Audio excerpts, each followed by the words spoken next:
practice, but he is still in the protocol. We still have to wait till tomorrow to see if anything affects him after the practice. So we'll know a little bit more tomorrow, hopefully. And with respect to that October 15th incident that we've all reported about now or read about on AB, I guess I need to ask, when did you know and what did you know and when did you know about it? Were you aware of this before you signed him? It was just 2 weeks. Yeah, we were, like the statement said, we were totally aware. And he's been a model citizen. I think we're trying to beat a dead horse here now. So there's been enough statements about it. Thanks. All right, next we're going to go to Jenna Lane. Hey, Coach, along those same lines, you had told us that you felt that Antonio had matured. You knew about that incident. What gave you the confidence to believe that he has matured when, again, that was 8 days before he signed with you guys? I think we've had enough conversations about that. Thank you. All right, next question will go to Greg Allman. Bruce, Tom Brady was talking on one of the podcasts and mentioned how much of a motivation he has in these next 6 games. For the guys in this locker room, there are a lot of them that have never played in a playoff game. Obviously, you've been to the playoffs as an assistant, as a head coach. How motivating do you see that as, is making sure that guys like Levante David and Mike Evans, who have played here in Tampa for 7, 8, 9 years, get a taste of that now? No, I think it's huge. It's really huge. And to have a couple guys, 3 or 4 guys that have been there and went to the Super Bowl, it's one thing to have players do it and coaches. It's just different, and you can see the intensity in practice each week is picking up. And like I told him, we're in the playoffs now. So the intensity should pick up. So it's fantastic to have a leader that can do that with players. Bruce, as you, I don't know how much scoreboard watching you're doing, but I mean, there's one game separating the top seed in the NFC and the last team in the playoffs right now. I just want to ask you how much of an urgency that creates. You say this is a playoff game now, but literally the difference between having a bye and being on the road in the playoffs is one game for a lot of teams right now.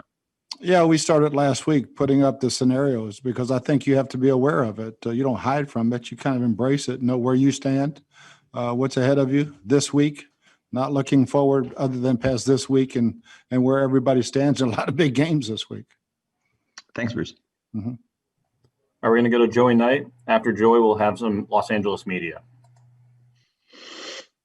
Coach, the penalties have gone down significantly the last 5 or so games.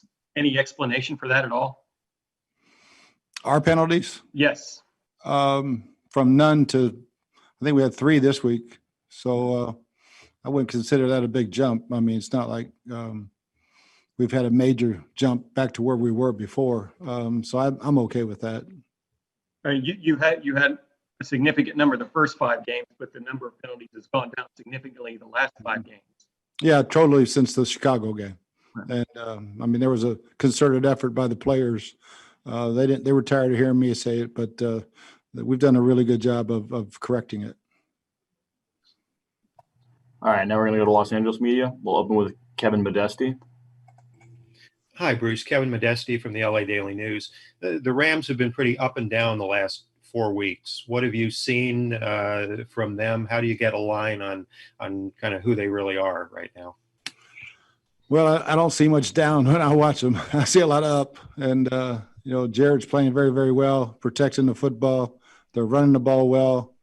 Their play-action game is outstanding. Defensively, I mean, that might be the best second-half defense in the league right now. So kick game, Hecker's one of the best. So I don't see any weaknesses in their game. So, yeah, to me, it's all up. That was a big game for them last week.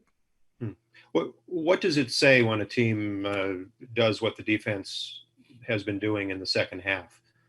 Yeah, I mean, great adjustment, great coaching at halftime. Really making good adjustments. But the players have to make the adjustments. The coaches can say all they want, but the players make the adjustments, and they're doing a really fine job of that.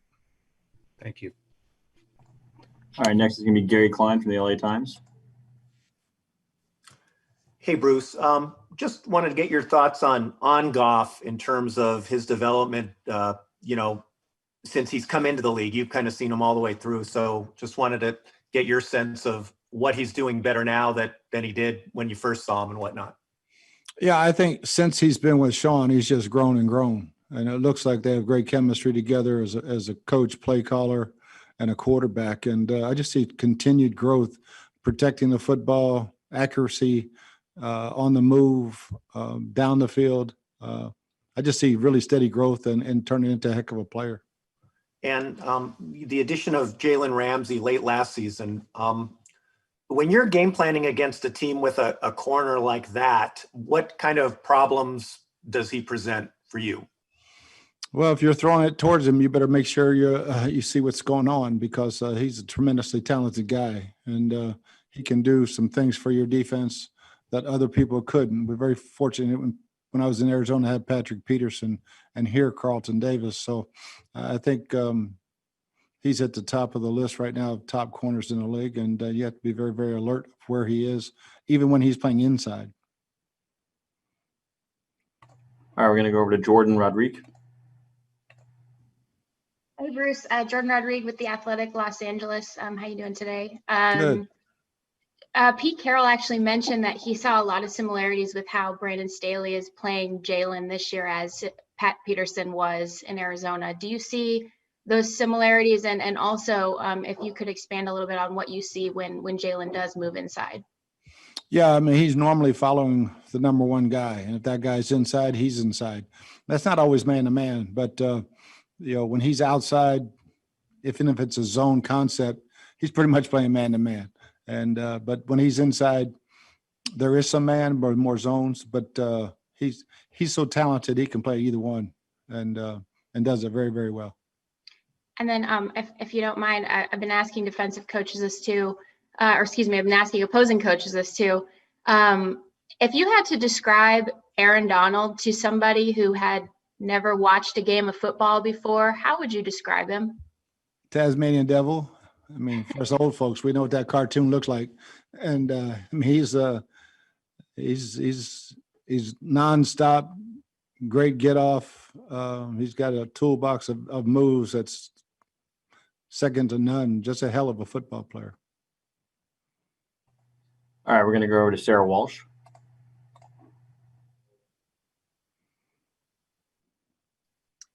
Hey, Coach. Can you just talk about the challenges? I know the Rams aren't the only ones that do it, but the challenges of when you have a run game that's so evenly split the way that they've been doing it.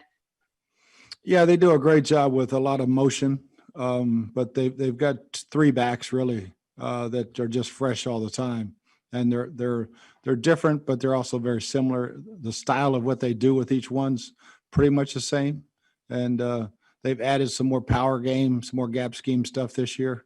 That makes them a little bit harder to defend.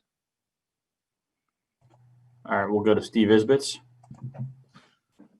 Coach, earlier this week, you talked about Sean Murphy-Bunting having a really, really strong game against Carolina. Can you talk about what you specifically saw, and you think that's enough to have him back as a starter in his original role this season? I think he's working it towards that. A lot of confidence. Just see a lot more confidence in him. He got his swagger back. I don't know why he lost it there for a couple of games, but he got his swagger back, and I wouldn't have any problem with him starting for sure. And but Jamel's playing pretty solid too, so we're very fortunate to have three guys. Thanks. Mm-hmm. All right, we'll go over to Kevin O'Donnell.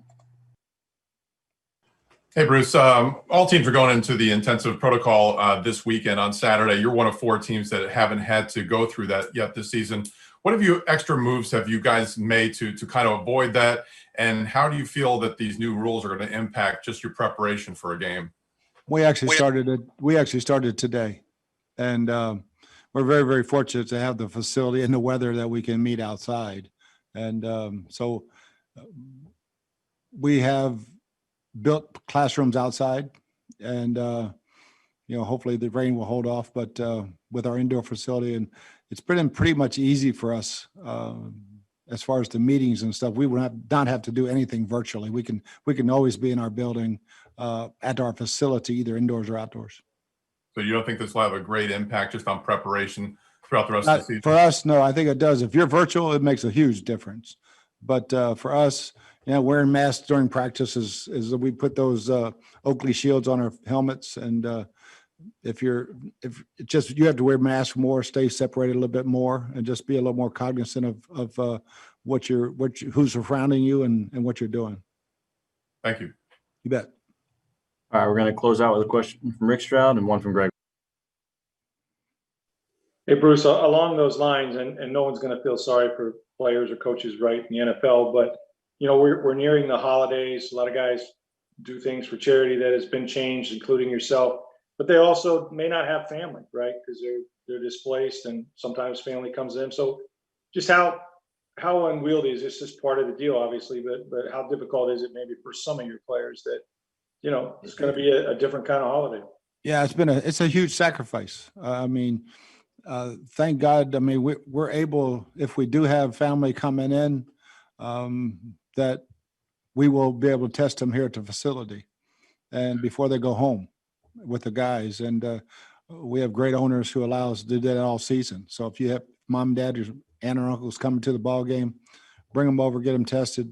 And then a lot of times it's like stay in a hotel,